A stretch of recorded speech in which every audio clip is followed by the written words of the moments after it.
Terima kasih masih bersama kami.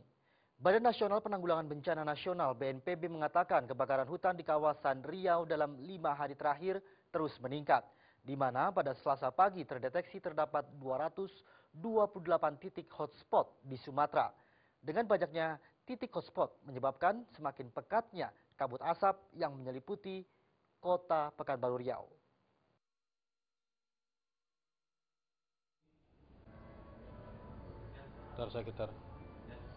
Kabut asap yang menyerang Pulau Sumatera, terutama yang terjadi di Pekanbaru, masih akan terus terjadi dan diprediksi akan semakin pekat menyelimuti kota Riau.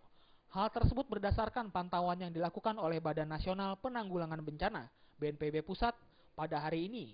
Titik hotspot yang terpantau oleh pihak BNPB sebanyak 228 titik di Pulau Sumatera, di mana 145 titik hotspot berada di Riau. BNPB mengungkapkan terdapat beberapa lokasi yang terbilang sulit untuk dipadamkan, yaitu Bengkalis, Dumai, Meranti, Siak, Palalawan, Hilim, dan Inhil.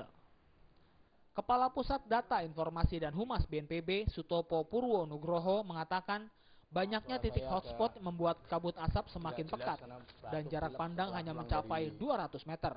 Menurut Sutopo, saat ini sudah terdapat 47.464 warga yang menderita sakit akibat pencemaran udara yang terdiri dari 41.589 menderita ISPA, 862 sakit pneumonia, 1.544 asma, 1.385 sakit mata, dan 2.084 iritasi kulit.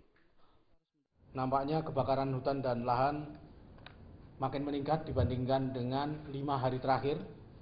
Indikasi ini dapat kita lihat dari titik apinya, di mana pantauan hotspot dari NOAA 18 pada pagi ini ada 145 titik hotspot di Riau dan 228 di Sumatera. Jadi hampir lebih dari 60% titik api yang ada di wilayah Sumatera berada di Riau. Sutopo menambahkan, hingga saat ini BNPB bersama BPBD telah berhasil memadamkan 9.000 titik api yang berhasil dipadamkan. Pihak BNPB juga telah berkoordinasi dengan Kopassus dan Marinir agar mengirimkan pasukan ke Riau untuk melakukan pengamanan hutan yang belum terbakar. Dari Jakarta, Hamjati dan Wayan Agus melaporkan. Sementara itu, sebanyak 67 penerbangan di Bandara Sultan Syarif Kasim II Pekanbaru dibatalkan akibat kabut asap. Sementara itu, sebanyak 13 keberangkatan dan 10 kedatangan pesawat berhasil dilakukan dengan selamat.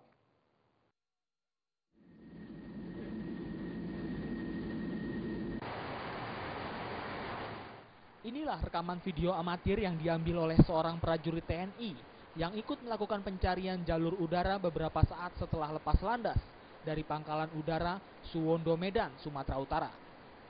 Dari rekaman video ini terlihat sejumlah prajurit TNI yang melakukan pencarian dengan menggunakan pesawat Intai TNI Angkatan Udara berusaha melakukan penyisiran di kawasan Selat Malaka setelah titik pencarian pesawat Malaysia Airlines diperluas. Dari sebelumnya yang hanya difokuskan di kawasan Laut Cina Selatan, selama proses pencarian terlihat jelas sejumlah kapal perang dari berbagai negara terlihat turut melakukan upaya pencarian pesawat Malaysia Airlines yang hingga kini keberadaannya masih belum diketahui. Setelah terbang rendah dan berputar-putar dari kawasan Selat Malaka di ketinggian 10.000 kaki, tim pencari belum berhasil menemukan tanda-tanda jejak hilangnya pesawat MH370 milik Malaysia Airlines yang dinyatakan hilang saat terbang dari Malaysia menuju Cina pada Sabtu lalu.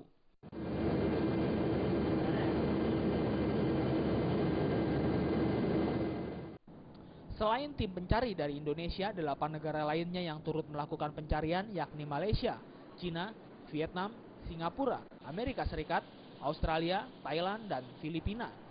Hingga kini juga belum berhasil menemukan pesawat tipe Boeing 777-200 itu, meskipun telah melakukan penyisiran melalui jalur laut dan udara. Dari Medan, Sumatera Utara, Ferry Irawan melaporkan. Banyak cara yang dilakukan Komisi Pemilihan Umum untuk memperbesar partisipasi pemilih dalam pemilihan umum 9 April 2014 mendatang. Seperti halnya yang dilakukan Komisi Pemilihan Umum Kabupaten Bengkulu Tengah dengan menggelar sosialisasi pemilu berhadiah.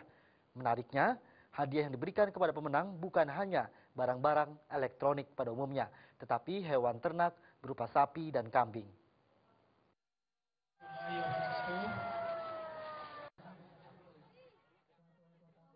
Ribuan warga yang mayoritas merupakan petani ini begitu antusias mengikuti lomba kampanye yang digelar pihak Komisi Pemilihan Umum Kabupaten Bengkulu Tengah, Provinsi Bengkulu, mulai dari kalangan anak-anak hingga orang tua.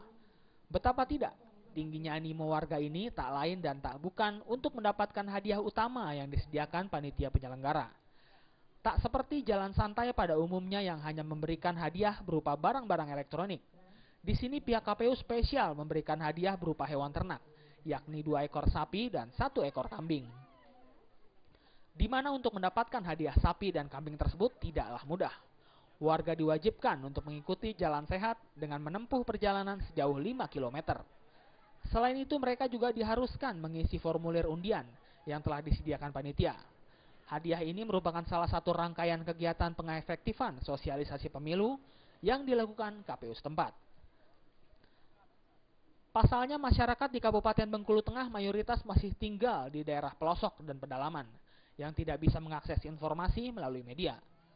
Sementara itu untuk hadiah berupa hewan ternak ini didasari karena mayoritas masyarakat di Kabupaten Bengkulu Tengah adalah berkebun dan bertani.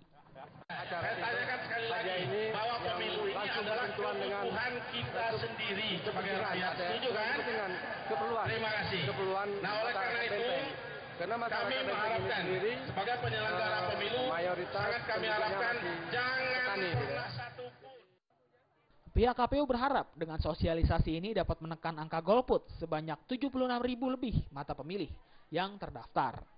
Sehingga warga di Kabupaten Bengkulu Tengah ini nantinya dapat menggunakan hak suaranya pada pemilihan umum 9 April 2014 mendatang. Dari Bengkulu Tengah, Tetra Surya melaporkan. Jangan beranjak dulu pemirsa, di segmen terakhir kami masih memiliki sejumlah informasi. Tetaplah bersama kami.